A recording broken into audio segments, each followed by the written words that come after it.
The season finale of the Book of Boba Fett is out, so here are all the Easter eggs, references, and other Star Wars connections I found. In Chapter 7, In the Name of Honor, Fennec Shand points out that the spice trade made up most of Jabba the Hutt's business. In A New Hope, Jabba was so upset with Han because he dumped a shipment of spice into space to avoid being arrested by the Empire. Cad Bane makes a comment about Ithorians having two stomachs. I believe that's new information, but that species already has two mouths and four throats, so why not two stomachs as well? R2-D2 pilots Grogu back to Tatooine in Luke's X-Wing. We've seen several astromechs piloting starfighters on their own over the years, but R2-D2 has done it himself in a Boba Fett story before. In the Clone Wars episode R2 Come Home, he piloted a Jedi starfighter on his own to escape Boba Fett and Aurra Sing. Peli feeds Grogu some dung worms, which do not sound appetizing at all, but they first appeared in the Phantom Menace video game on Tatooine. They were snacks in the game, but they were known to have a specific stench to them, hence the name, I guess, but Grogu doesn't seem to mind at all. Cad Bane utters the phrase, "If that's not the Quokta calling the Stifling slimy." Boba Fett used that exact same phrase when talking to Bo-Katan and Koska Reeves in Chapter 16 of The Mandalorian. I like the idea that it was something Cad Bane said a lot while mentoring Boba, and then he just picked it up himself. The Twi'lek Majordomo says the Pikes are working out of the Desert Survey Office in Mos Eisley. That was a location that was first mentioned in 2001 in a role-playing adventure called Secrets of Mos Eisley. A Pike soldier calls the Majordomo a tailhead, which was a derogatory term for Twi'leks from the Star Wars Legends days. The Majordomo then says he hopes to see the fabled Obsidian cliffs of Obadiah one day. The Clone Wars series has shown us the black mountainous cliffs of the Pike homeworld, and the book Dark Disciple describes the terrain of the planet as Obsidian Mountain Crags.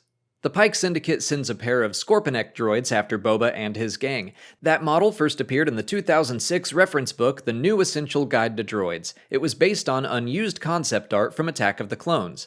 Their similarities to droidicas are purposeful even in the sound design of their blasters. Din's inability to break through the Scorpinek droid shields by brute force is taken from the Clone Wars episode A War on Two Fronts, where Anakin and Ahsoka teach the guerrilla forces of the planet Onderon to slowly roll weapons called droid poppers through a droidica's deflector shields. Drash says she grew up a womp hop from where she and the other soldiers take cover. I guess that's the Tatooine way of saying a stone's throw, named after the womp rats of the planet. The Weequay finally gets a name, and it's Tanti. I'm glad we don't have to just keep calling him Weequay.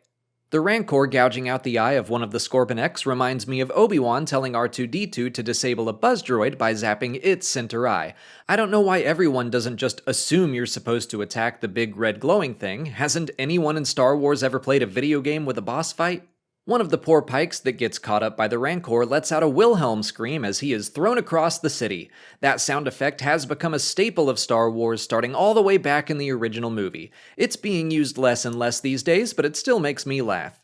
Cad Bane mentions that he's known Boba Fett for a long time, and Boba says he's not a little boy any longer, and Bane offers him one final lesson during their duel. All of that comes from an unfinished arc of the Clone Wars where Cad Bane mentored a teenaged Boba Fett to become as good of a bounty hunter as his father. When the time was right, Bane challenged Boba to a duel to prove he was a better hunter than the Fetts. The duel ended in a draw which resulted in the signature dent in Boba's helmet. Bane was also apparently shot in the head, which is why he wears a metal plate, which can now be seen in live action.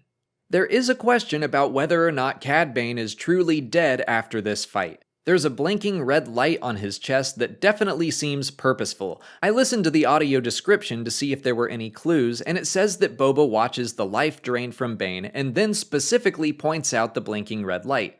I kinda think it can go either way at this point. I'm assuming he's dead for now, but the light leaves the door open for the writers to have something to connect back to as a setup for his survival. I think his death is really impactful for the series and Boba's journey, and I like the way Bane's story could possibly end here, but come on, this is Star Wars. He already survived getting shot in the head. What's a little stab wound? The Rancor's rampage through Mos Espa seems like an obvious homage to King Kong as it climbs the tallest tower in the city. Peli saying there won't be a barbecue after Grogu puts the Rancor to sleep is a reference to her habit of cooking whatever meat she comes by. She cooked the Krayt Dragon steak in Chapter 10 of The Mandalorian and talked about cooking the Womp Rat meat in Chapter 5 of the Book of Boba Fett. We finally get to see Grogu in his tiny little bubble Pelly installed into Din's new Starfighter ride, which isn't an Easter egg, but it's too cute not to mention.